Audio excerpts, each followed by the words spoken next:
Les amis, bonjour. J'espère que vous allez tous et toutes bien depuis la dernière fois. Moi, comme vous le voyez, je vais super bien malgré ce froid qui découle dehors. Aujourd'hui, direction l'Espagne pour revenir sur le match qui avait opposé le FC Séville au Real Madrid. Alors dans ce match les amis, j'ai pas mal de choses à dire, donc on va attaquer très rapidement.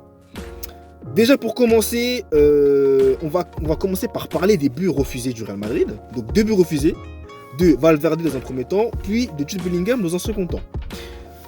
Le premier but de Valverde refusé, bon, on va dire que je peux comprendre.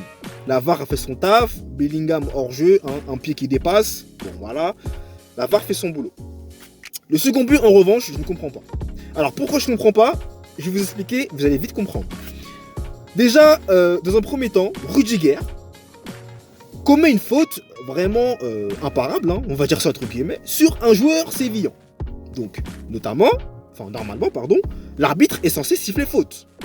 Sauf que l'arbitre laisse l'action jouer, je ne comprends pas pour quelle raison. Et du coup, vous avez une action de jeu qui se déroule de l'autre côté pour le Real Madrid, et vous avez Bellingham qui marque.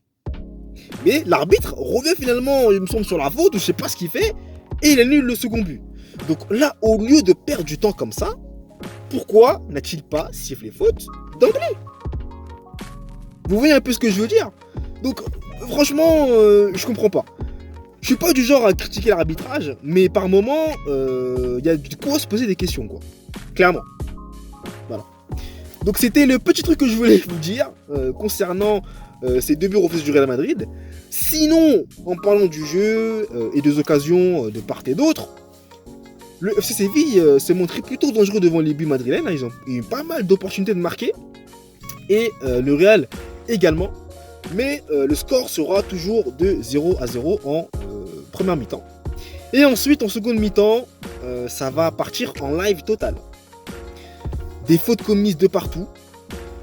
Vinicius. Alors là les amis, moi, à titre personnel, je sais pas vous, mais moi, les multiples altercations qu'il a eues avec plusieurs joueurs m'ont vraiment lassé. Et je ne cache pas que je suis un peu inquiet pour lui et à la fois, je suis un peu énervé. Parce que honnêtement, 2 fois, 3 fois, c'est bien beau. Mais là, ça commence à devenir un peu, réticent.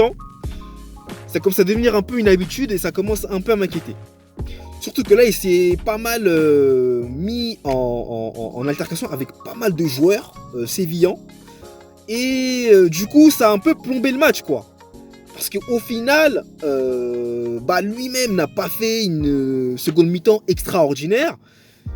Mais en plus de ça, voilà quoi, ça a un peu plombé ce qu'il avait fait en première mi-temps.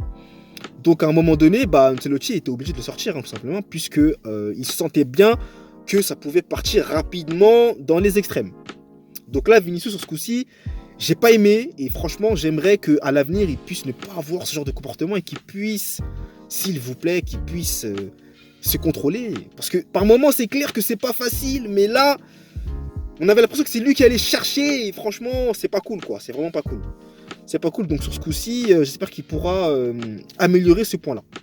Sinon, les amis, concernant les buts, parce qu'on va y venir, Séville va marquer, mais c'est pas eux qui vont marquer directement, ni En-Nesyri, mais c'est bien un but contre son camp de David Alaba qui est malheureux sur ce centre de Cunha, il me semble, d'Acuna. Et il veut, je pense qu'il veut sortir le ballon, mais bon, le ballon, lui, il retombe dessus, et il prend un bout portant, Kepa qui ne peut absolument rien n'y changer. Ensuite, réaction superbe des Madrilènes et notamment de Dani Carvajal qui a effectué un très bon match lui aussi, il faut le rappeler, et qui va nous délivrer un somptueux coup de tête qui va permettre au Real de revenir à égalité avec le FC Séville. Et par derrière les amis, c'était très chaud parce que le FC Séville ont eu pas mal d'opportunités de marquer, notamment une tête de Sergio Ramos qui a été repoussé in extremis par un bon arrêt de Kepa et d'autres offensives sévillanes mais qui n'ont pas donné ce qu'il fallait. Et au final, les deux équipes vont se quitter sur un match nul Et il y a eu aussi une occasion à un moment donné de Rossellou qui n'a pas vu qu'il pouvait marquer. Et malheureusement, il n'a pas pris le ballon. Il se pensait en position de hors-jeu alors que visiblement il n'était pas hors-jeu. Moi-même, à vue réelle, j'ai pensé qu'il était hors-jeu, mais en fait il était vraiment pas hors-jeu. Et il n'a pas checké. Donc malheureusement, ça fait qu'il n'a pas pu marquer. Et c'est vrai que son entrée en jeu, pardon, elle n'a pas eu l'effet que moi je m'attendais. Elle a pas eu l'effet escompté, on n'a pas pu le trouver. Bellingham n'a pas pu le trouver facilement et assez régulièrement, ce qui fait qu'il n'a pas trop touché le ballon. Malheureusement, le peu qu'il a rentré sur le terrain. Voilà.